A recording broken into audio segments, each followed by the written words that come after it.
As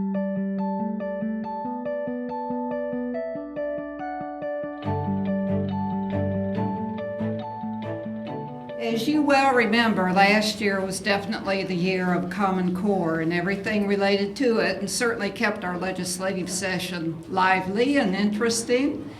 Governor Deal charged the State Board of Education with really taking a good look at the Common Core and listening to citizens, doing a series of forums around the state where they could listen to folks and hear what they thought about the Common Core Georgia performance standards and where they might be improved.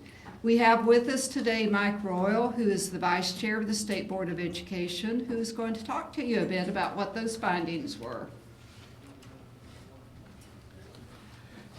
Thank you. Good morning. Oh, we got to do better than that, or 35 minutes on Common Core is going to be a long time.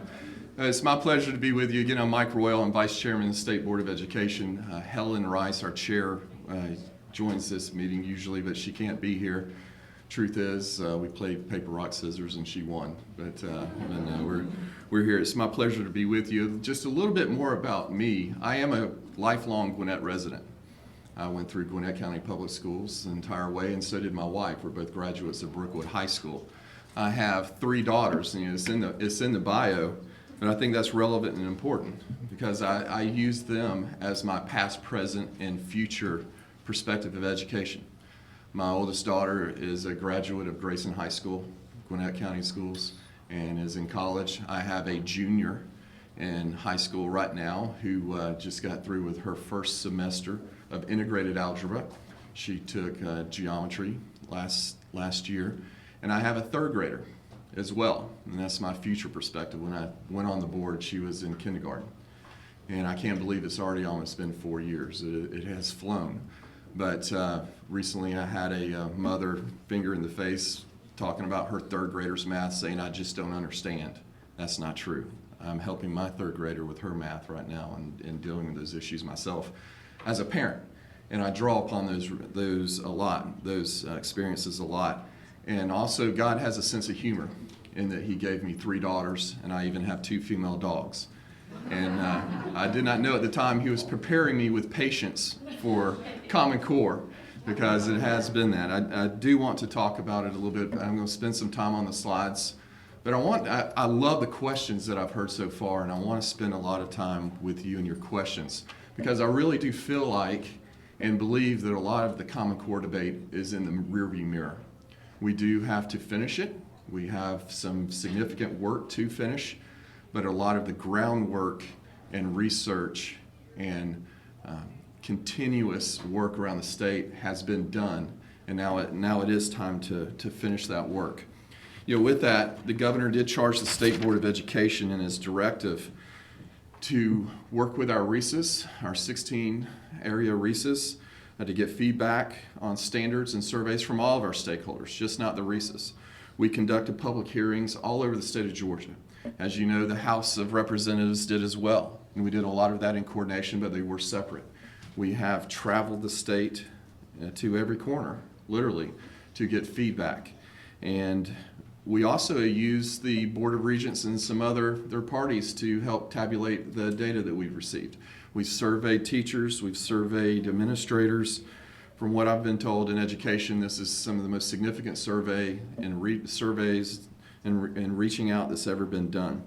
We've had several committees, we've posted, and now we're getting down to crunch time. Our meeting this January, we will be voting on many of those standards. Because remember, the Common Core is only comprised of our English language arts and mathematics. The Common Core curriculum in Georgia is not in science, and it's not in social studies. And those are, if you have any questions on those, like I say, I'll go through these slides. I'll be glad to answer what we're doing on that. We started, I will be on the state board in 4 years in March.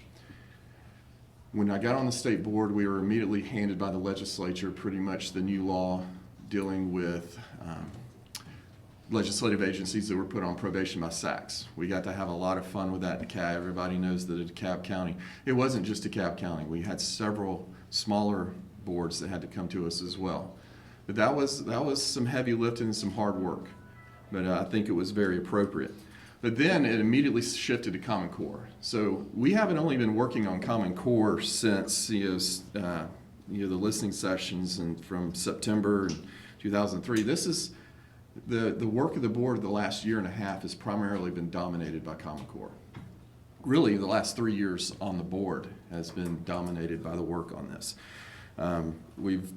Like I said, I'm not going to belabor it as far as what we've done to study it and turn it upside down on its head.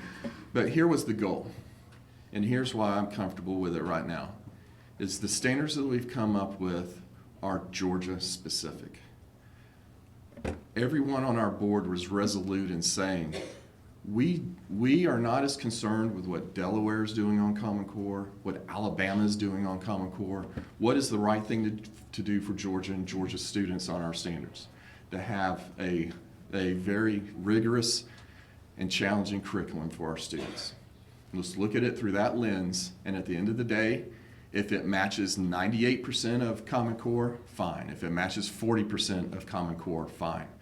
We were not concerned with the 15% rule, 10% rule, whatever rule, because we were focused on and have been doing and been charged with doing what's right for the students of Georgia. And many of the standards will be tweaked, many will be resequenced, some will be changed, and many will be left as they are when we get done with this process. With that, again, we've been getting feedback, and it's hopefully about to be in the rearview mirror, and I'll answer any questions afterwards we can on that issue. What are the next steps? We've got to approve the revised standards, and that's going to start next week. We're going to be in town all week along with the legislature pretty much. One of the biggies, and I'll get to this more, is the integrated and discrete math debate. Foundations of Algebra, I'll be talking about these some more, but one of the things I think we need to focus on is a better communication plan. I think there's a very fair criticism that this has been communicated poorly, and I could use a lot stronger word on that. And that's something that we've already been discussing with, I see our new Superintendent Woods and some of his folks here. We've been meeting with them a lot, and one of the things we've already agreed on is we really need to improve our communications plan. We've got some good folks. We just need to give them better tools to do it, and do it in a more proactive and deliberate manner to communicate what the state is doing. Resource development, another place where, in my opinion, we can do a lot better. And I think that's where a lot of the criticism from math is coming from right now, is the resources that we've developed and given to teachers. They have not been prepared well to teach. That's just a fact. We have to do a better job. There's a lot of reasons and a lot of excuses, but at the end of the day, are they prepared in the classroom? We can do a better job, and we are going to try to do that. And that gets into the professional learning and teacher preparation. We're going to be really focusing on that, and not just the conference where you sign in, sign your name, sign out at lunch, and it's across the street from a mall. That's not the type of teacher preparation that we need to continue. So we'll really be looking at that. All right, a fun one that's coming up. Integrated versus discrete math options. What is the right thing to do? We've surveyed all the districts. Some want integrated, want to continue that path. Some want discrete. And let me be sure and point out, this is only dealing with high school math. This is not K-8. This is high school, integrated and discrete math. This is what we're dealing with on this. But again, I've already touched on the professional learning and need for parent communications, because I'm sure all of you have seen on Facebook where the kid came home with the math example, and it was 4 pages long, and you needed a HP scientific calculator to try to figure it out. That's not how it's supposed to be taught. That's not what is intended to be, and that we've got to help better prepare teachers to do that. This is an area where I don't believe we really have even consensus on the board. Those of you that follow the Board of Education probably know that on most of the big issues, we're pretty unanimous. It is a really good board. There's the folks on there I'm proud to serve with. I don't know anyone on there that's got an agenda other than trying to do the right thing. And we usually come to a consensus, and we're usually pretty unanimous. It wouldn't surprise me if we have a little bit of a split decision on this, which is fine, because the state is split. I've talked to a lot of superintendents, and those superintendents are even split within their districts. I'm going to name the district, but been dealing with one is a very high-performing district, and his folks are split on what they want to do. So we really have three options: continue integrated, discrete, or a blended model. Those are the only three options. And I won't get into much more of that here right now, but I obviously will if you have any questions on it, because that is a very important topic right now. Yes, ma'am. Yes, Jenny. What's the reason behind the division? Why are people kind of so divided on the subject? Because it's not a simple answer. When you look, if you look around the nation at the countries that are doing much better than us in math, most of them are integrated. Matter of fact, I can't think of one off the top of my head that's not an integrated model. But a lot of people, I come from Fulton County, Mm-hmm. and this is all I write about. Yes, your superintendent and some of your board members have rang my phone more than one time on this issue. And I don't find the research that they at least provided me that all countries are doing that. A lot of countries that did do integrated have now moved back. But that's all I'm going to say. But I don't understand the divisions either. Well, part of the real division is when we look at the state of Georgia and we're making policy as a state board, we've got 180 traditional LEAs, we've got state schools, we have charter districts, we have charter schools, we have charter commission schools. Georgia is a very diverse state, and we have about 45 districts that will have less than 1,500 students. What type of resources do they have to teach and train teachers, where you've got people in those districts wearing multiple hats? They were trained in discrete, or they are not math specialists, and so they don't have the resources. They don't have, and they haven't been provided the resources to teach their teachers. The train-the-trainer model hasn't worked very well. And that's really where it gets down to is the state. You have areas that have been doing a great job and spending a lot of money that are wealthier districts who have spent a lot of money on professional development and are seeing some really good results from the more integrated model that they're taking. So do you tell those districts, no, we've got to take you back to discrete because it's what's best for the state as a whole? Or you've got data over here that says no, discrete's better, and you've got data over here that says no, integrated's better. There's no clear answer. There's not a clear answer on which one's better. So what do we do as a policy, as a state board, for the entire state of Georgia? Because what's best for students in Gwinnett, my district's basically Gwinnett, Beaufort City, and Forsyth schools, may not be best for Vidalia City schools. It may not be best for Taliaferro. It may not be best for Fulton. Exactly my point. Why are you putting a blanket approach when you should just allow each school system to decide? We haven't got there yet. And that's the debate we're having as board members. Because we really have to deal with a finite amount of resources as well.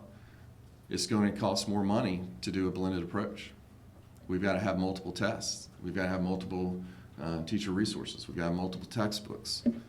And that's part of the argument on the other side. What do you do as a state? And that's one of the great fun decisions that, along with the superintendent, we're gonna have to make here shortly, very shortly. So.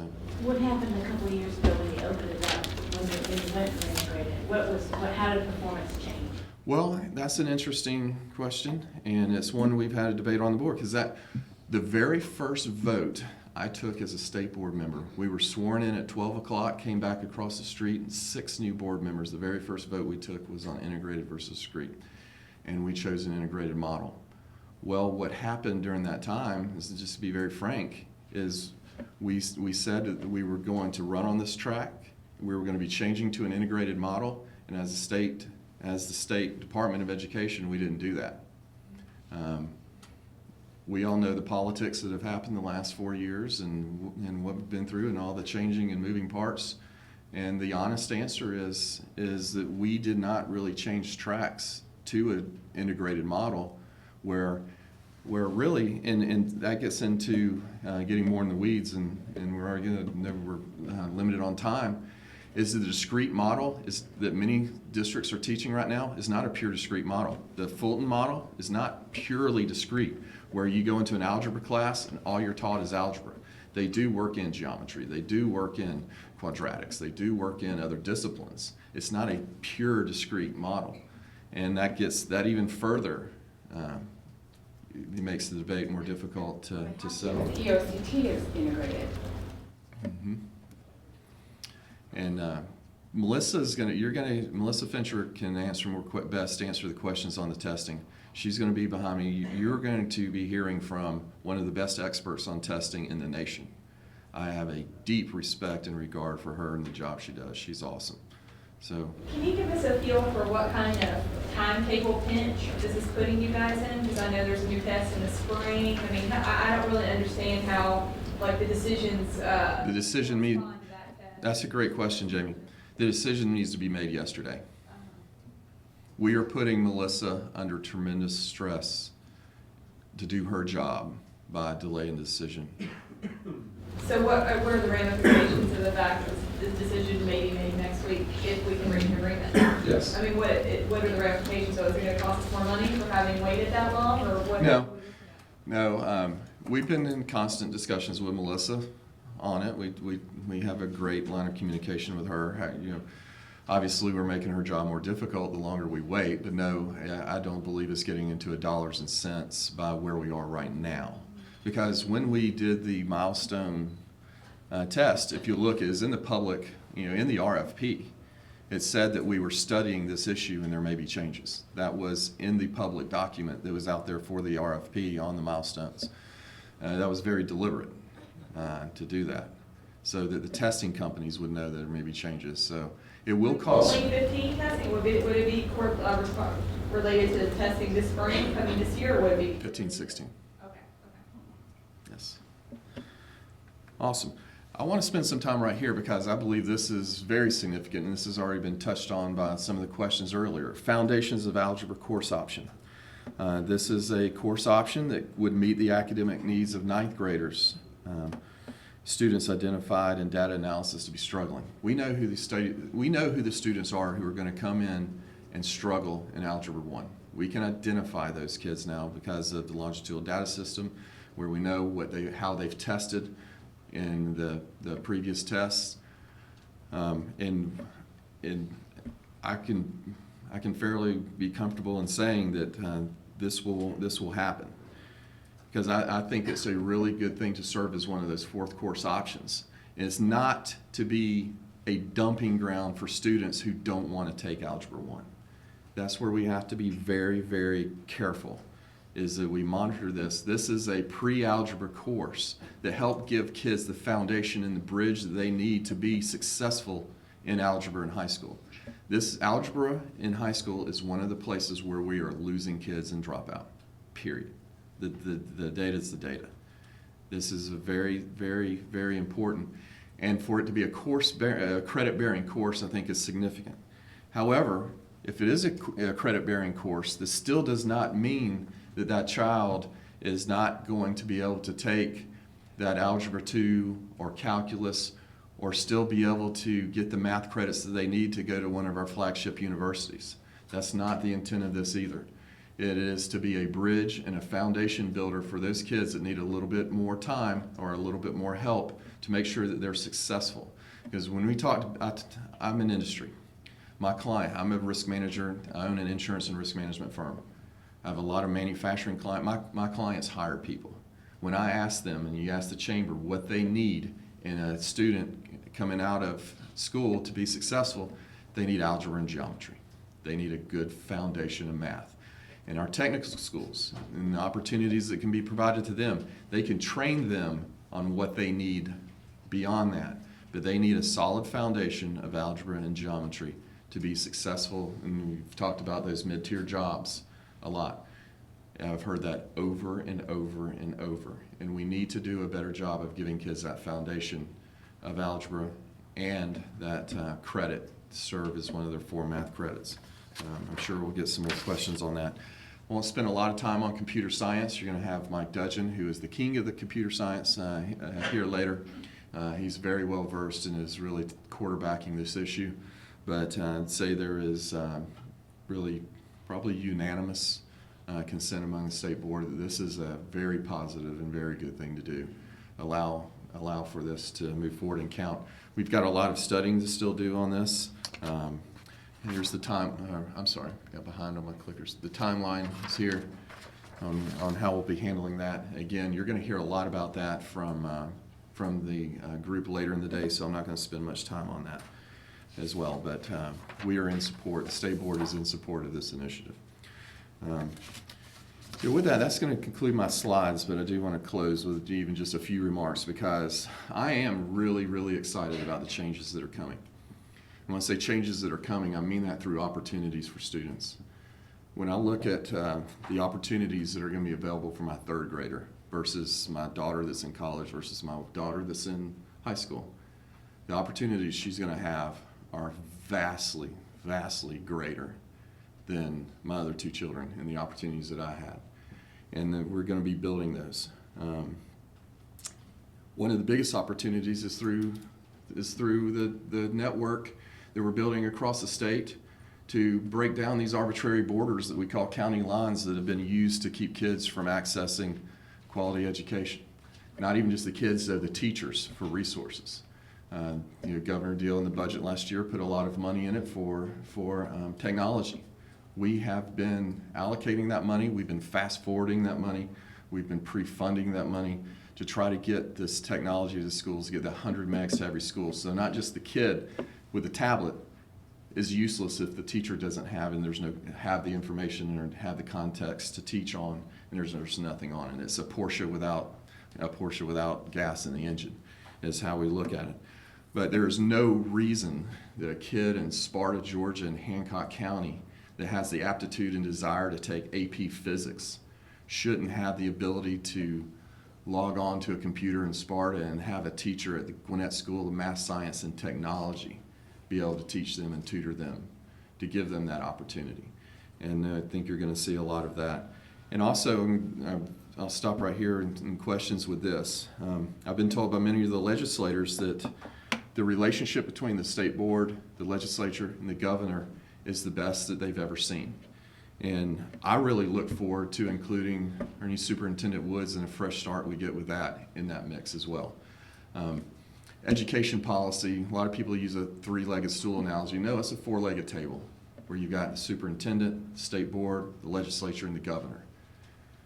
Without one of the legs, it still can function, but it's not as strong as it needs to be. If we can work together and talk about the issues that we support together and build that strong foundation, that's going to be the foundation that's really going to lead us to some really positive change that we need to make that y'all have all talked about, and I'm sure I'm about to start to get some questions about. So really, I look forward to your questions. I love some of the ones you've already had. Yes, Ms. Downing. My question is, I know the politics of why we all talking about Georgia standards or tweaking standards so they fit Georgia. And you said we don't care about Delaware and Alabama. But I have 4 kids. I care about Massachusetts, New Jersey, Connecticut, and Minnesota, and California. So in other words, I know the politics of what you're saying, but what does that really mean? That we tweak standards to a state that has a history of underperformance, Yep. we don't stack up well, so I'd rather you come up here and tell me that we are going to in fact look like Massachusetts. Well, at the end of the day, I think the standards are going to be very similar. And going back to Common Core, I'm not ashamed to stand up and tell you I am an unabashed, unapologetic conservative. If I thought some of the things that were going on federal control of our standards were happening in my 3 years in the state board, I would be swinging from the chandeliers of the rotunda of the Capitol saying, get us out. That's not the case. The case is that the reason it's called a Common Core is it is common and it is just the core.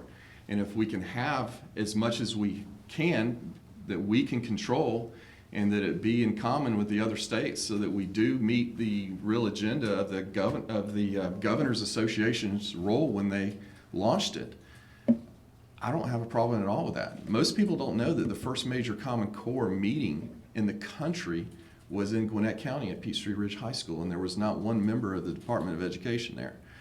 So, however, with that being said, I firmly believe and will fight for, as long as I'm on the board, the rights of the state of Georgia to do what it thinks is right for its kids. But at the end of the day, math is math. If the answer's 2 in Delaware, the answer's 2 in Georgia, and how you get there. And I think at the end of the day, the standards that we're going to put forth are very rigorous and very competitive and will stack up against anybody. Yes, ma'am. Just curious, if you happen to know how much say the board might have in the overhaul of QBE funding? I'm hoping it's very little. And the answer is very little. That the legislature and the governor will decide that. I'm really not trying to punt, but people hear, and it sounds sexy that we're in control of a $10.1 billion budget. That's what our budget is being presented to the governor. That's a lot of money. But in reality, the state board really controls very little of that. It's very prescriptive with the federal funds, the state funds, the QBE formula, all the formulas that go in are involved with how we have to distribute funds. Very little as a percentage of that is discretionary. And I think that there will be a lot of there are going to be, I don't think, I've already been told and talked to a lot of the legislators, I've been talking to the legislative council, there are going to be a lot of bills filed. It's going to be a policy year for education in this legislative session. And I believe that's a good thing. I would not be surprised, and this is just purely Mike Royal's opinion, if the big change and the big look at QBE, and Angela was talking about the public-private dollars, I wouldn't be surprised if that's combined and put into a small committee and really looked at in 2016. I'm just going off my gut and what I've been talking to legislators about and the bills that they're talking to me about. That's just purely opinion on my part. Yes, Jane. Go ahead. Well, I was saying, what do you think about this idea of a appointed superintendent?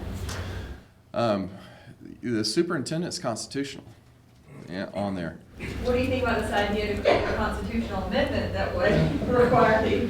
Well, I've been asked about that, because obviously, and Representative Dudgeon's a good friend of mine. And the bill that he's filing, and there's other bills going to be filed, that's beyond my control.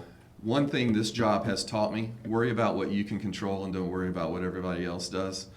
And that's going to be their purview. If they want to elect the State Board of Education, fine with me. I'll go crawl back in my hole and start making money again. I say that flippantly. I really am appreciative because there are so many changes going on. I'm a lifelong Georgian and I plan to stay here. And we really are dealing with a lot of major initiative changes. Like your prior question on CCRPI, when I came to the state board, that was one of the first things I got thrown in upon. Mike, you've been in legislative affairs, you've been in government affairs, go to Washington and help deal with this CCRPI thing. And on that, I'd like to address that for a second, because I have been involved with the CCRPI from the beginning. And if you go back and watch the tapes on the State Board of Education meetings, and you'll hear we have been very deliberate and consistent in saying this is new. We will adapt it and change it however we need to.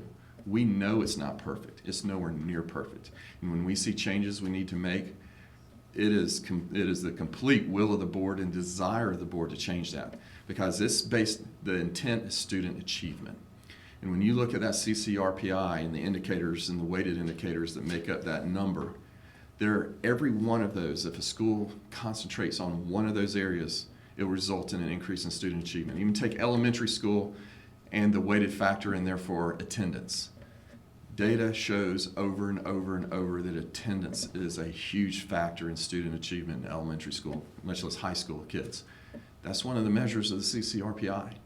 So if you can get those kids in school and learning to read by third grade, that's a major initiative as a state board, superintendent will as the governor. And that's talk about one everybody agrees on and we can move forward on. That's one. I'm sure he'll talk more about that in his comments. But that CCRPI is not in stone by any measure, and I expect we'll have, I don't know, anywhere from little tweaks to it to possibly significant changes. You know, the legislature, I've already heard from some legislators changes that they would like to see. Who knows? But the CCRPI is, and I can tell you it's the will of the board to change that however we need to better reflect student achievement. Yes, sir. How does it need to be changed? I'm speaking as Mike Royals, one member of the board right now. I think it could focus a little more on student achievement. And getting back, someone asked about the test, and there was talked about the test. Student achievement is not about a test. That is one measure. That is a very important measure, but it is not the only measure on student achievement. But there are a lot. I was talking to someone on the way over here this morning about the CCRPI. They were asking me about it, and it's not the black box of QBE, but it's very difficult still for a parent to look at it and understand it. What does it mean? I fought the fight on the CCRPI to not have it on a star system. I wanted it to be a grade, a 98, an 89. Every parent knows the grading system, and you know, a 92 is an A, an 88 is a B. That was actually a small fight on how we were gonna report that. I would like to see it a little clearer and a little easier to understand. Maybe take out some of the variables that we're now seeing are kind of outliers and really don't affect student achievement, and get into that and condense it a little bit. That's my personal opinion. Yes, sir. Foundations of algebra. Yes. How will that look different from 8th grade math or a variation I've seen in other states, Algebra 1 Part 1, Algebra 1 Part 2, and will colleges recognize that? Not just the state, but will colleges recognize that as real credit? Two great questions. One, we already have Algebra 1 and Algebra 1 Part A and Algebra 1 Part B in many of our districts. We had this discussion the other day talking about it. You know, the foundation of algebra is just meant to be a bridge course.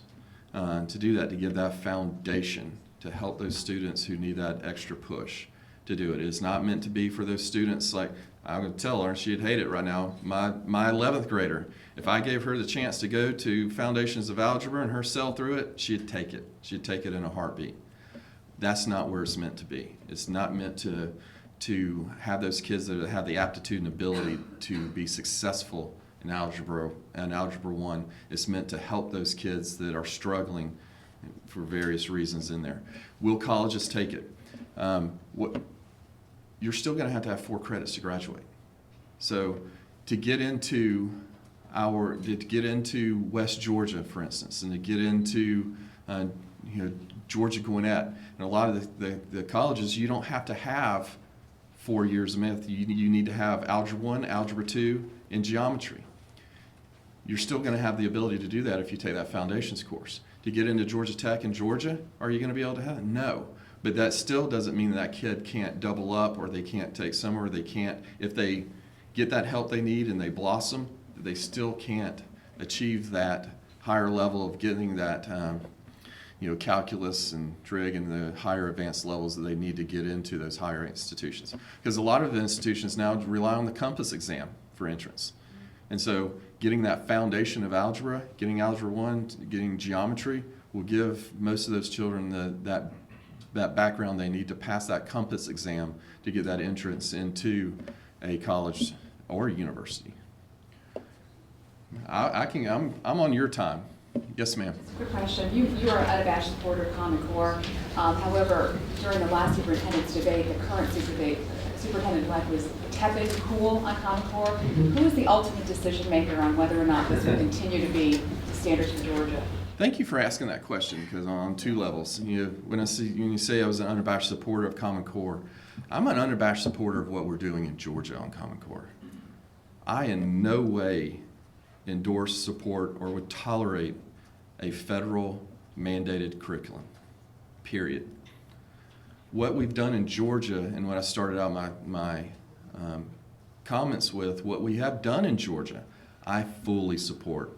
I have no problem with states coming together and saying, here's a basis common curriculum that we'd like to see for all the many reasons that were outlined by the Governors Association, and to do that I support.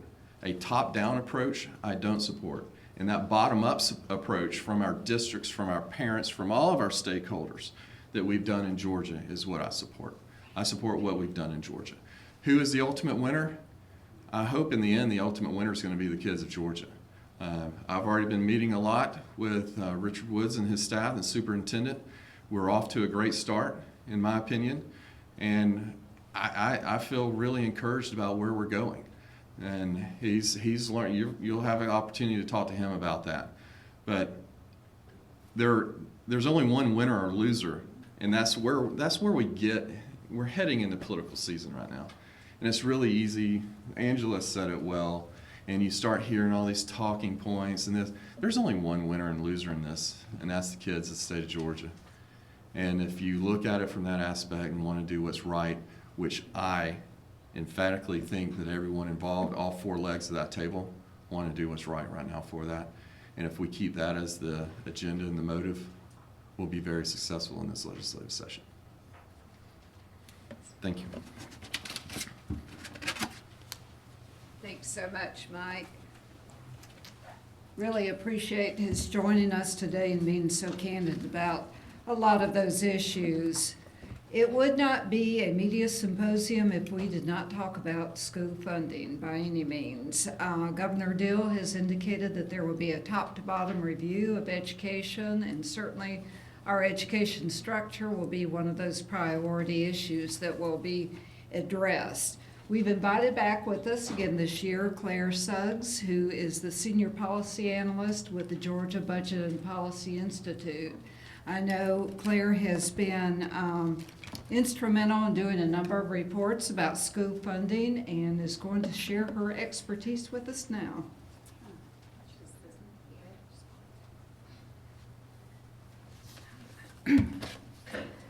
Good morning. I have the unenviable position of standing between you all and lunch, and on top of that, of explaining the QBE, which one of our board members has just described as the black box. So I think someone at DOE, maybe Scott Austinson, owes me for standing up here today in front of a room full of reporters. Yes, I'm Claire Suggs. I'm with the Georgia Budget and Policy Institute, and my job is to talk about education funding today. I want to start, I know I've crossed paths with some of you in the last 2 years since I've been at GBPI, but not everyone. In case you don't know us, we are a nonprofit, nonpartisan think tank that is based here in Atlanta.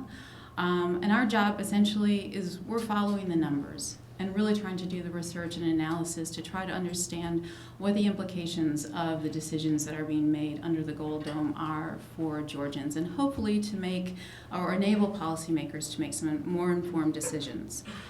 We work obviously in education, but also taxes, budget, economic security and economic development, and healthcare. So we cover all those areas. We can hopefully be a resource to you or your colleagues. But moving on to the task at hand, education funding. I was asked, yes, to explain the QBE. So that is one of the things that I will talk about today.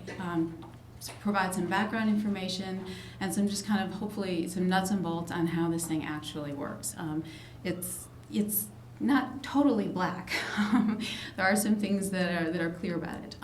But also to talk about where we are today. What is the current funding context for K-12 education? And then to talk about what may be ahead in the 2015 session. I know a lot of that has already come up. I'm not sure how much I can add, particularly with Representative Dudgeon and Representative Abrams coming later today, but I will do my best. So the QBE. The QBE is quite essentially, it's a mathematical formula.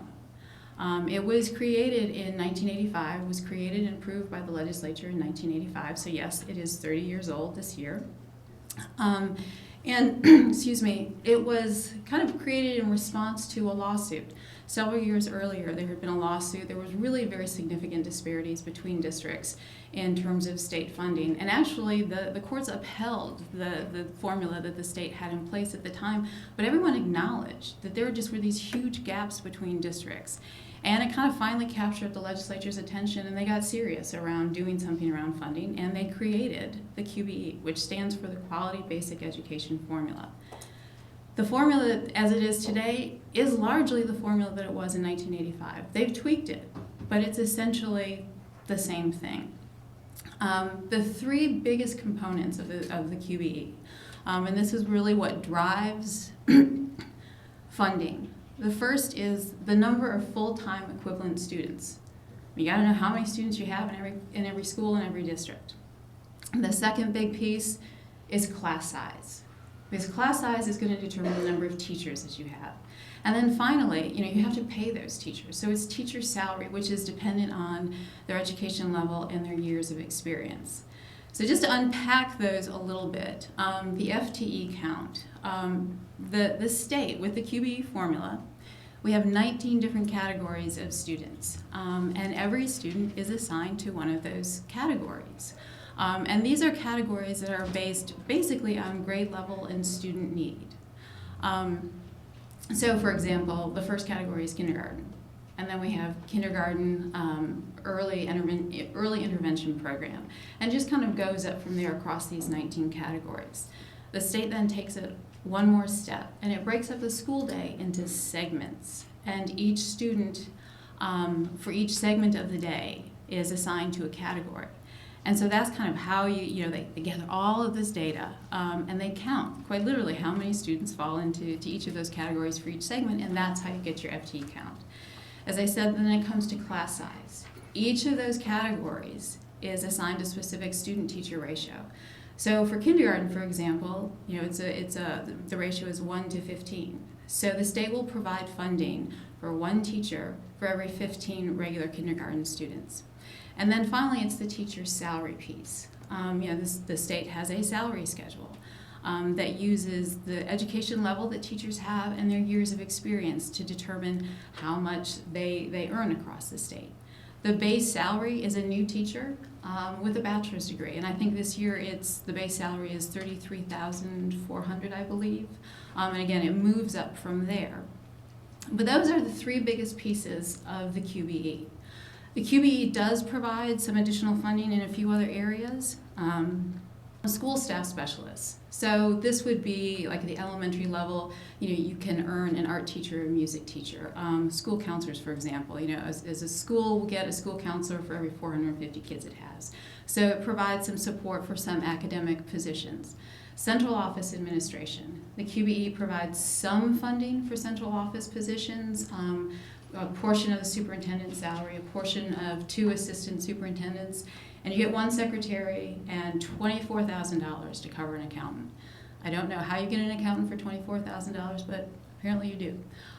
School administration, so you get some additional school administrators. And again, that's based on your FTE count.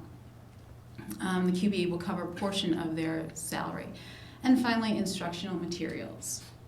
And this would be, the state provides, or under this, it's kind of depending again on the student category, but anywhere from about $70 per student for instructional materials for the entire year, not per class that the kid is in, but for the entire year. And I think up to around $130. And this is kind of, as I said, largely what was in place in 1985. And sometimes you'll hear people say, well, the formula has never been fully funded. And kind of what they mean by that is when they did the formula originally, it was supposed to be updated to kind of keep pace with inflation, and that hasn't happened. I mean, that's why, the accountant, the amount of money that's allotted for the accountant is $24,000. So a lot of those things, quite simply, just haven't kept up. And so that's kind of the QBE. I would not want to be the person responsible in every district for pulling together the FTE counts, but in some ways it is kind of straightforward. I mean, you got your FTEs, you know how much or how many teachers you're supposed to have, and then what they're supposed to be paid. So that's an overview of it. I hope it's not quite so black anymore. Excuse me.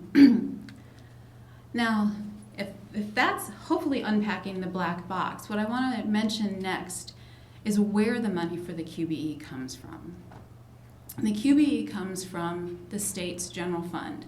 Some states have designated funding streams. Georgia does not. I mean, it comes from the general fund as everything else is paid for. Everything else the state does is paid for.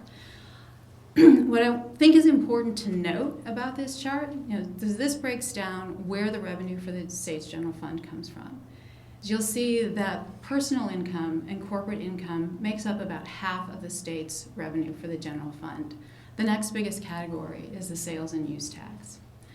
And excuse me, one of the things, I talk to a lot of parent groups and teacher groups as well. And one of the things that is striking when I talk to them is people really do not connect the fact that the income tax is the single largest source of funding for public schools in the state. They just, they don't make that connection. They don't think when I'm paying my income tax, I'm actually paying for public schools. And so it's just, again, kind of in that larger context, people simply don't make those connections. I think the other thing to point out about this is what's actually not on this chart, and that's property taxes. I'm kind of astonished. I run into this over and over and over again when I go out into communities and talk. People absolutely believe firmly, with great conviction and usually with great anger, that their property tax dollars go to the state, and then the state then redistributes them out to other districts. That doesn't happen. Property tax dollars stay in the communities in which they were raised. So parents in Cobb County, taxpayers in Cobb County, their property tax dollars go to Cobb County schools. They don't get sent to Gwinnett. They're not getting sent down to Quitman County or any other county. Again, it's just one of those things that is such a common misperception that it actually almost makes it very difficult to talk about funding in general, because it is such a source, honestly, as I run into with parents, of anger. And it just makes it harder to have a broader conversation about funding and what we think are appropriate or needed levels of funding for our public schools. They honestly get sidetracked on, our money is going to Gwinnett. No, it really isn't. It's staying in your own schools. So that's kind of looking on the revenue side, where the money for public schools actually comes from. And obviously this is just the state side. Excuse me, bear with me. Want to move now to some of the work that we've done that talks about the current context of education funding. I know I've talked to some of you about this, and kind of where we are today. And bear with me, I'm a little parched. As I think everyone in this room is keenly aware, there have been significant cuts in education funding in recent years. Excuse me, and the cuts are commonly referred to as the austerity cuts. And the austerity, as we just walked through, we have the QBE formula. And each year, using all of the data that districts send in, it generates a number. It calculates, this is the amount of money that this district, that Appleton County, that Fulton County, this is the amount of money that this district needs to provide a quality education to its students. And from 1985 through 2002, the QBE made its calculation, and the General Assembly said, okay, that is the level of funding that we will provide. Beginning in 2003, the QBE made those calculations, and the General Assembly said, okay, this is what the QBE says, we're going to come in here. And that gap between what the QBE says our schools and our districts need and what the General Assembly has actually provided, that's the austerity cut. We have had an austerity cut every year since 2003. The current austerity cut, so for the 2014-2015 school year, the austerity cut is $746 million. So had the QBE been fully funded, $746 million would have gone into our schools. That's an average of $439 per student. That's actually an improvement over the previous 5 years. From 2010 through 2014, the austerity cut was $1 billion each year. I mean, that's a very significant amount of money that is simply not going into the school system. As a result of the austerity cuts, state funding per student has fallen, and it has fallen on average since 2002, 12% in inflation-adjusted dollars. So that was the average decline in per student funding across the state. But of course, we have many districts, that saw much larger declines, of 20%, of 30%. That's a big chunk when you've lost a fifth of your state funding. One of the other implications of this is we have seen a shift in who is paying for public education in Georgia. In 2002, state funds covered about 56% of the cost of educating Georgia's students. In 2013, and that's the most recent year we have the data for, the state covered about 51%. So there is a shift. We're relying more on local dollars and more on federal dollars. And of course, all of this is coming at a time when our student population is changing. As Dana described this morning, we have a rapidly growing proportion of kids who are low income. In 2002, it was around 45%. It is now over 60%. According to the most recent federal data, which compares state by state, we have the 7th highest percentage of students who qualify for free and reduced lunch. And with that percentage, with 62% of our kids participating in free and reduced lunch, with our student population, that's over 1 million kids. So over 1 million of Georgia's children are free and reduced lunch. And most of those children actually aren't on the reduced lunch side of the program. Over 900,000 of them are on the free lunch side of the program. And that income cap, family income cap, is 130% of the federal poverty line. So we have this large and growing, portion of our kids whose families are in some level of economic stress or much worse. And as Dana said, that really does have implications for what happens in the classroom. Children in poverty face significant challenges. It starts early. We know entering school that they are already behind. By 18 months, there are gaps in vocabulary and in literacy development and in numeracy development. So even by the time we get to pre-K, yes, we have a pretty good pre-K program. That's already a Band-Aid because those kids are already behind. And the gaps just continue to grow through K-12 if there isn't a significant intervention. So it's in some ways it's the perfect storm. State dollars are shrinking, standards are going up. We need to expect more. We are expecting more. We need to expect more of our kids, but the resources to meet their needs are going away. And at the same time, kind of shifting to the local side, locals aren't in a position to step in and fill the gap. The recession hit them very hard. Between 2008 and 2013, and again, the 13 data is the most recent data that we have, the tax digest fell in nearly 90% of the districts across the state. The tax digest, that's their property value. And that's where, that's the bulk of local revenue for schools. And it fell, by an average of 21.7% in inflation-adjusted dollars. As a result, 135 districts, that's 3/4 of all districts, raised their millage rates during that time. They raised taxes. The state wasn't going to do it, so they did. And I can tell you that there's no superintendent or school board member in this state. It's Georgia. They're not standing up and going, woohoo, we get to raise taxes. They were trying to hang on to local revenue. They can't fill in the holes created by the decline, by the cuts in state funding. They're simply trying to maintain local revenue. And many of them were not able to do so, even though they raised taxes. The local revenues fell in 89 districts, despite having raised taxes. And it fell by an average of 20%. These 89 districts enroll nearly 80% of our students. So the vast majority of students in the states are in districts that really have this double whammy. So these are challenging days for districts in the midst of all of the kind of policy changes that have already been discussed here this morning. They're running into some really hard financial realities that make rolling out the Common Core a lot harder. Mr. Royal mentioned some of that, not being able to provide professional development. Well, where's the money for professional development? It's not there.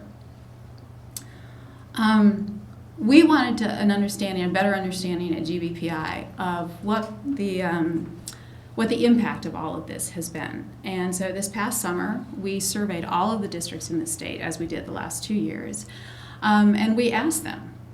We asked them a lot of questions, and they answered. 151 districts responded to the survey. These districts enroll 92% of all of the students in the state. So our survey responses really do speak to the experiences of the vast majority of the students in the state. And as you can see, things, yes, the austerity cut wasn't as bad. So things aren't quite as bleak as they were a year ago, but things are still very challenging. 33% of the districts who responded told us that they're still below 180 days, and I think the actual number is 49. 85% of them have increased class size. And they've tried to be strategic about increasing class sizes, but at some point, it gets pretty big. I was at a community forum in the fall in South Cobb, and a mother stood up and she said, my daughter's a 4th grader, she's got a great teacher, but there are 36 kids in the class. I don't know, no matter how great you are, I don't know how you meet the needs of 36 9-year-olds. It's like, that's a fair point. I couldn't do it. I don't know that anyone in this room could do it well. 84% of the districts have fewer teachers. They told us these 151 districts have about 8,300 fewer teachers than they did in 2009. They are eliminating instructional support positions, and these are social workers, media specialists, school counselors. So these are professional positions that provide support to both students and teachers alike. 77% of them have cut central office staff, and I know it is. Some of you have probably heard me pull this out, but it's true. So often you go into places and they will tell you about these bloated central offices, and that's certainly, if it was true, it is certainly not true in the wake of the recession. You get down into South Georgia and some of these other rural communities, and it's a superintendent and a secretary and a bookkeeper. I mean, it's kind of literally it's that lean. Some people are driving school buses. And it has become standard operating practice to use reserve funds. This year, 73% of districts are using reserve funds, and most of them have had to use reserve funds, for the last 5 or 6 years. I mean, that is just routine. Reserve funds are no longer for emergency purposes, or, a great opportunity comes up. This is how we make ends meet. What is the time frame for the survey? Cut the school year, is that this year? Yes, they told this is where they are this year. Okay. Yes, so 68% of them have fewer instructional support positions than they did in 2009. Okay. And of course, most of them have seen an increase in student population. And they have not, people have tried to be strategic about what they've cut, but at some point, it's not just affecting the adults, it's affecting the kids too. 36% of the districts that are participating told us that they had to cut programs for struggling students, so kids who are low performing, most vulnerable group of kids. 46% of them told us that they had to eliminate or cut back on art and music programs. One teacher told me, she's an elementary school teacher, she's like, yeah, we have art and music in the middle schools. They've eliminated it in all of my district's elementary schools. 63% of them have eliminated elective courses.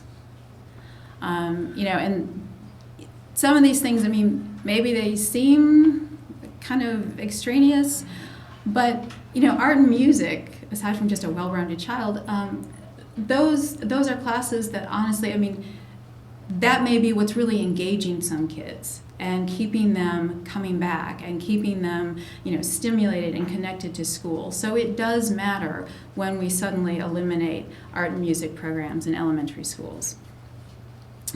So this is where districts are this year. So, and the starting comparison point is 2009. They did make gains. The austerity cut is smaller. Most of them, as they were directed to do, when they increased or when they restored some of that funding back to the QBE, they were directed to, get back to 180 days, to eliminate furlough days, and or to give teachers a salary. They can't do all three. Most of them worked hard to get back to 180 days, and we did see a real improvement there.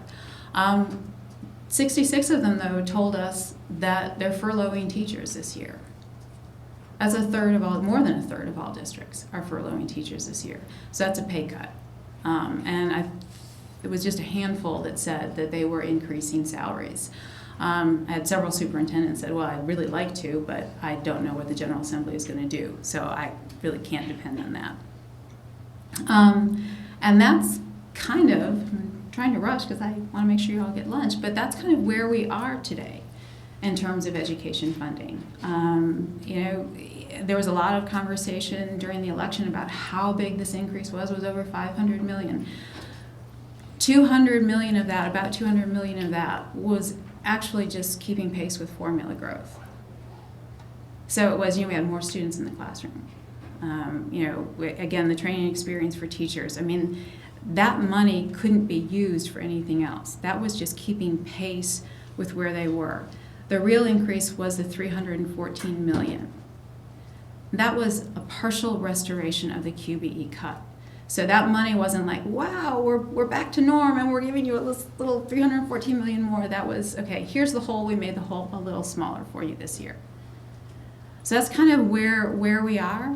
As you all know, it's already been mentioned, there has been conversation, a lot of conversation about redoing the formula this year. And we are certainly expecting that. We don't know what it's going to look like. There has been, and I think Dana captured this in the report, there's been a lot of discussion bubbling up around an approach called student-based budgeting, sometimes called student-weighted formula. I think the only state that has moved in full to this, and I don't know if Dana could confirm this, is I think Rhode Island. A lot of districts have experimented with it. We'll see. We'll see what happens. Our concern, though, we can talk, and it is really important to talk about how the dollars are distributed and how they're used. There's no question that we need to look at how dollars are being used and to make sure that they're being used as effectively as possible.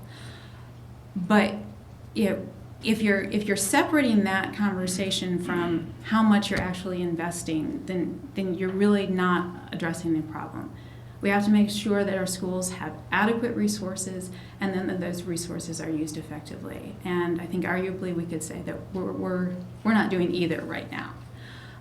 We're not looking at how schools are using their resources and really understanding what is working well and what may be standard practice that isn't necessarily as effective as we would like it to be.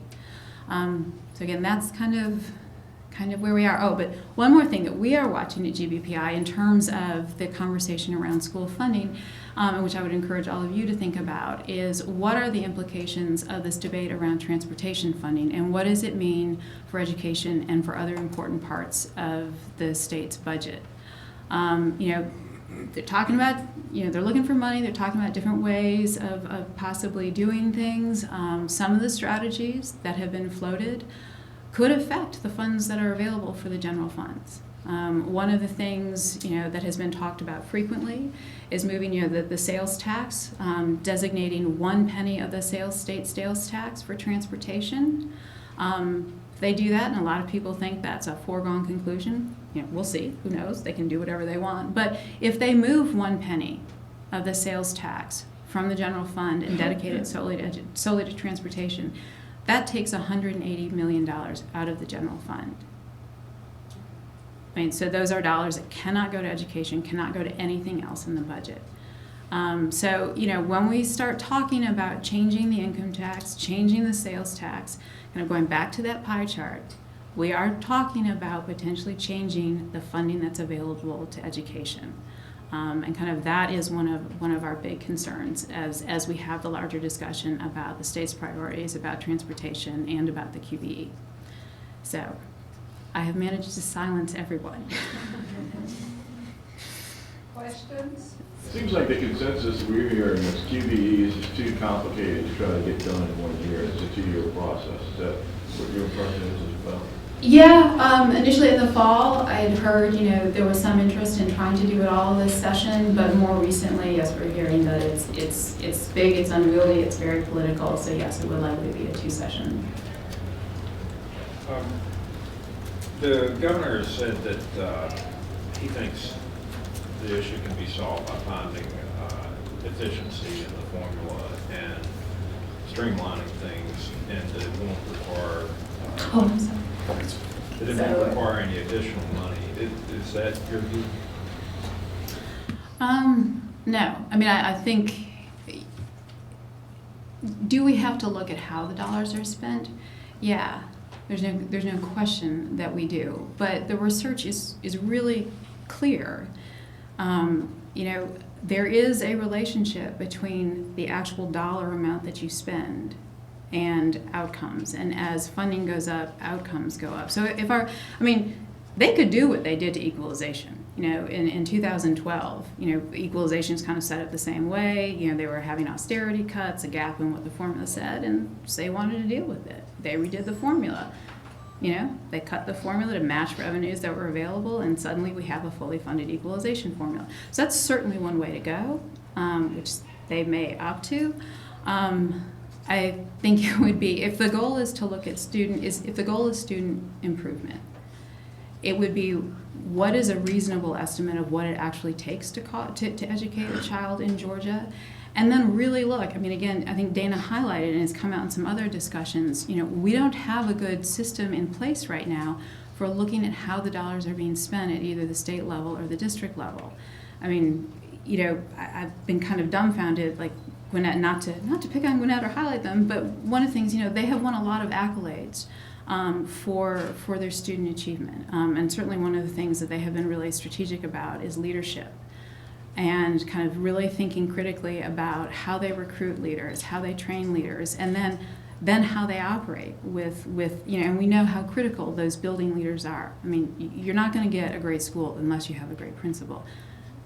We haven't gone into Gwinnett. Why are we not trying to replicate what's going on? Why are we not trying to figure out, whether it's at the school or district level, what's really working? So are efficiencies possible?